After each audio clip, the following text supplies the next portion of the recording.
السلام علیکم ورحمۃ اللہ وبرکاتہ۔ دوستو، آج ہم آپ کو حضور اکرم صلی اللہ علیہ وسلم کے طائف کے سفر کا قصہ بیان کر سنائیں گے۔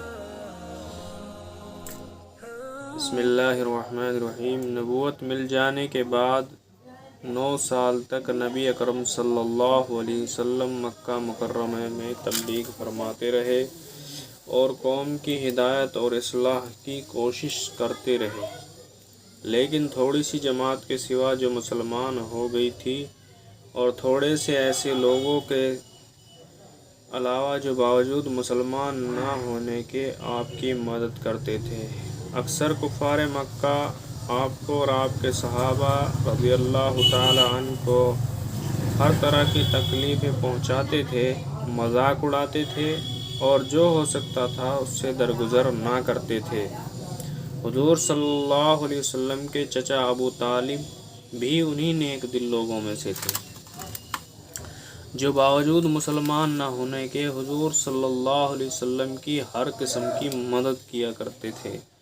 10ویں سال میں جب ابو طالب کا بھی انتقال ہو گیا تو کافروں کو اور بھی ہر طرح کھلے طور پر پوری آزادی کے ساتھ اسلام سے روکنے اور مسلمانوں کو تکلیف پہنچانے کا موقع مل گیا۔ حضور صلی اللہ علیہ وسلم اس خیال سے طائف تشریف لے گئے، وہاں قبیلہ ثقیف کی بڑی جماعت ہے، اگر وہ قبیلہ مسلمان ہو جائے تو مسلمانوں کو ان تکالیف سے نجات ملے اور دین کے پھیلنے کی بنیاد پڑ جائے۔ وہاں پہنچ کر کے 3 سرداروں سے جو بڑے بڑے سمجھے جاتے تھے گفتگو فرمائی اور اللہ کے دین کی طرف بلایا اور اللہ کے رسول کی یعنی اپنی مدد کی طرف متوجہ کیا، مگر ان لوگوں نے بجائے اس کے کہ دین کی بات کو قبول کرتے یا کم سے کم عرب کی مشہور مہمان نوازی کرتے، صاف جواب دے دیا اور نہایت بے رخی اور بد اخلاقی سے پیش آئے۔ ان لوگوں نے یہ بھی گوارا نہ کیا کہ آپ یہاں قیام فرما لیں۔ جن لوگوں کو سردار سمجھ کر یہ بات کی تھی شریف ہوں گے، مہذب گفتگو کریں گے۔ ان میں سے ایک شخص بولا کہ اوہو، آپ کو ہی اللہ نے نبی بنا کر بھیجا ہے، تو دوسرا بولا کہ اللہ کو تمہارے سوا کوئی ملتا ہی نہیں تھا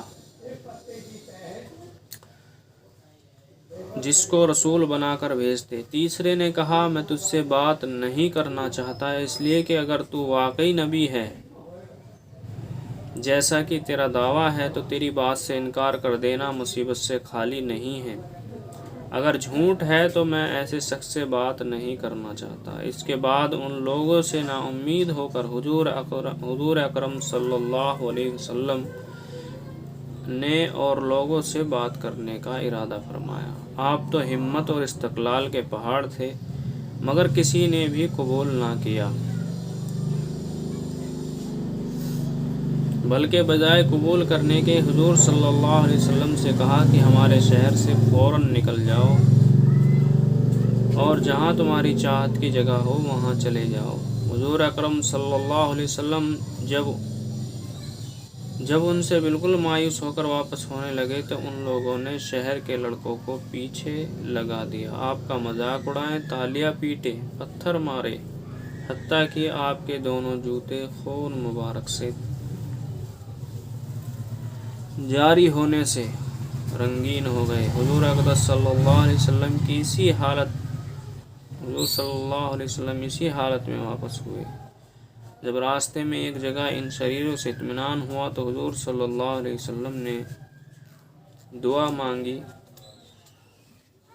جس کا ترجمہ یہ ہے کہ اے اللہ، تجھی سے شکایت کرتا ہوں میں اپنی کمزوری اور بے کسی کی اور لوگوں میں ذلت و رسوائی کی۔ اے رحم الراحمین، تو ہی ضعفاء کا رب ہے، کمزوروں کا رب ہے، اور تو ہی میرا پروردگار ہے۔ تو مجھے کس کے حوالے کرتا ہے؟ کسی اجنبی بیگانے کے جو مجھے دیکھ کر